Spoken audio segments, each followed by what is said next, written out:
You're listening to Real Talk Texas with local expert Steve Hakes. Now, here's Steve. Welcome back. Today in the studio, we're talking about the military, and we're talking about the active people, the reservists. We're also talking about veterans and all the different services that are around that they can take advantage of. And I think one of the things I know several people that have served, and one of the things I find is a lot of these people have a hard time really realizing what's available. I can tell you a quick story about my father-in-law. My father-in-law served in World War II, and he was a salesman. He was always on commission, and he never really saved money. And for about 20 years after he served, he still was not a homeowner. He would rent houses in Chicago and things like that, and finally moved down to Dayton, Ohio, and one of his neighbors was a real estate agent who asked him, they got to know each other and said, well, really, you served in World War II, and why don't you own your home? And he said, because I can't save the down payment. And that's when he discovered that there's a VA home loan program out there with zero down. And he ended up being a homeowner just because his real estate agent, finally somebody told him that was even available. So a lot of us assume, I'm in the business, so I assume everybody knows that that's available. And I'm sure there are veterans out there that don't realize that you can get a home with zero money down. So that's a great thing. So today in the studio, with that thought, we brought in some people that really can help you navigate through that. We've got Bill Meili of Meili Law. He can be found on his Facebook page. That's Meili, Meili Law. And we've got Bill Meili in the studio, and we're going to talk with him first, then we'll bring in Geni and Crystal later of the Geni Manning Team to talk about real estate and some of the great things they're offering our veterans as well. Bill, let's dig into what Meili Law is doing. I know you do criminal law as well, but let's talk about the military aspect. What's going on today? What's the hot thing that you're working on? Well, Steve, in answer to your previous question, one of the things that's going on right now is the drawdown, and everybody's trying to save money in any way they possibly can, military, government, and one of the biggest expenses that any firm, corporation, government agency has is personnel, and so if an active duty individual is being identified for elimination now before they reach their 20-year retirement, that has huge consequences for everyone, and so I represent folks who are facing that elimination, and we show cause why they should not be kicked out. We show cause why they should be retained. These are wonderful people who have had long careers, 16, 17, 18 years worth of service to the country, and something is happening with them right now. Everybody has problems, but we tell that story in the right way, and thankfully we've been very successful doing that.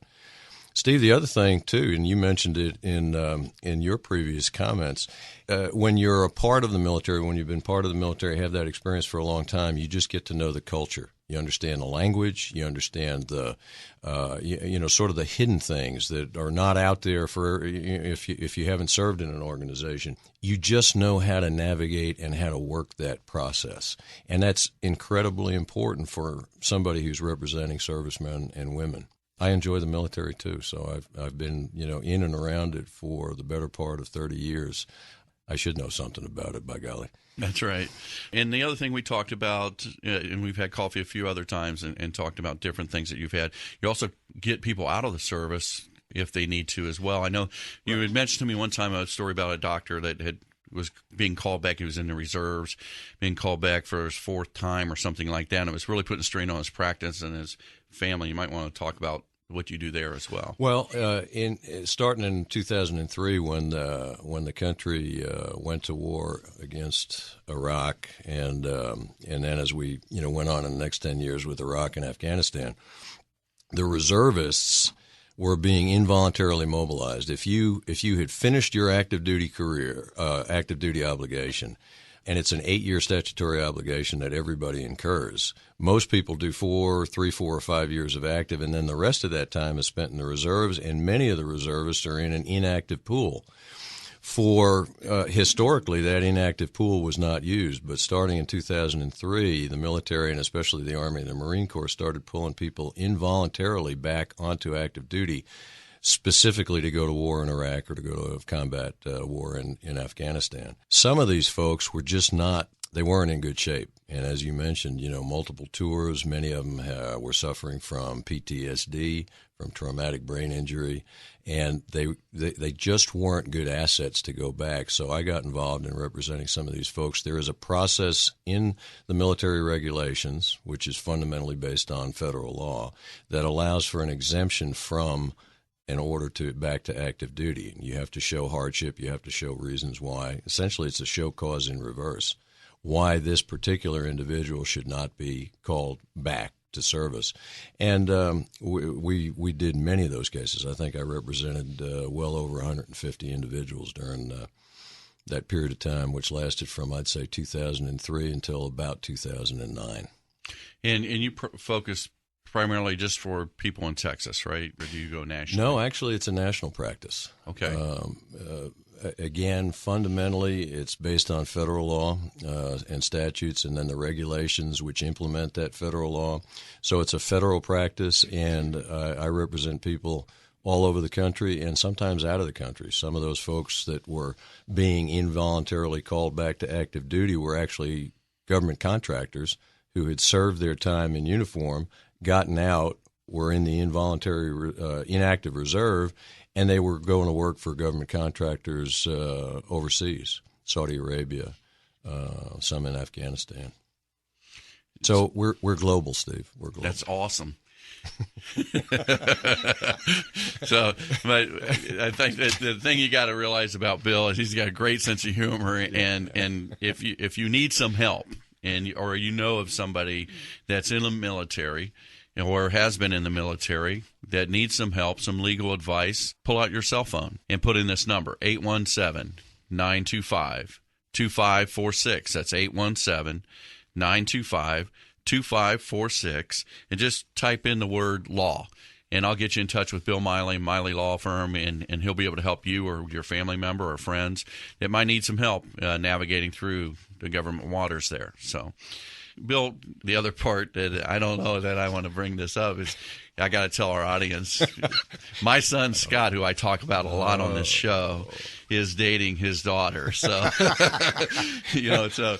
who's a fabulous gal. Marina's just awesome, and we really enjoy that. And we've had brunch together, and it's been interesting because we talk about my business and Bill's business, and I just really felt like the listeners out there would like to hear what you do. Well, thanks, and it is because of my daughter Maureen that I'm on this show. There's no question about it. Yes. And the link up with Scott. Thank you. That's right. Yep. That's right. What else at Meili Law? I mean, you've been doing this business for 20 years in the marketplace here. You found a need with the military in particular.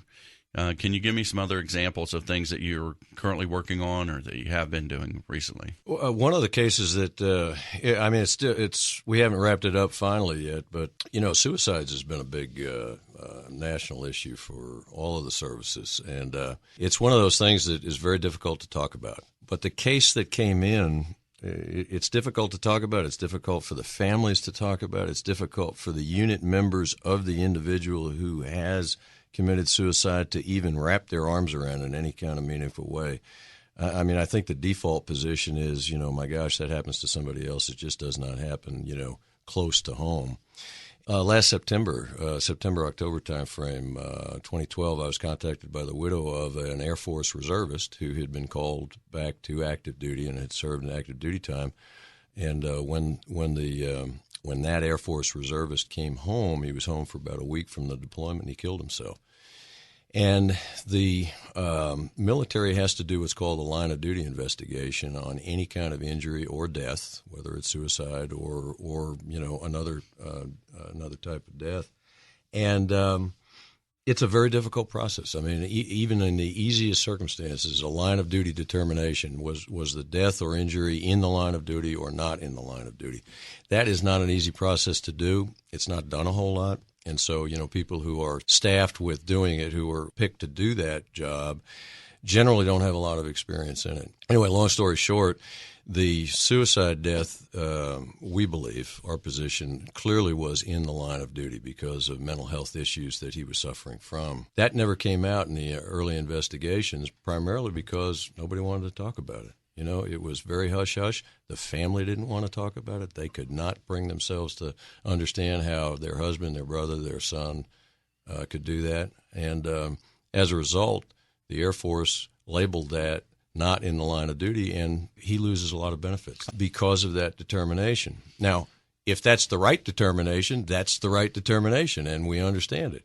But in this particular case, since the information was not out there, and the digging that the Air Force did, you know, no finger pointing on the Air Force, they just didn't know. When his widow came to me, we essentially decided we have to tell the story now. And so what I did and what my investigator did was we actually got the family and other witnesses to identify what was really going on with this man in the weeks and months before his death.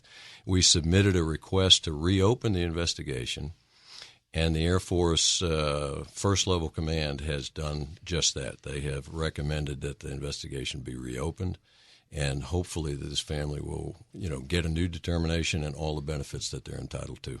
That's great. That's great. And you're listening right now to Real Talk Texas. That's Colonel Bill Meili. They have Meili Law. And, yeah, I'll use the colonel name.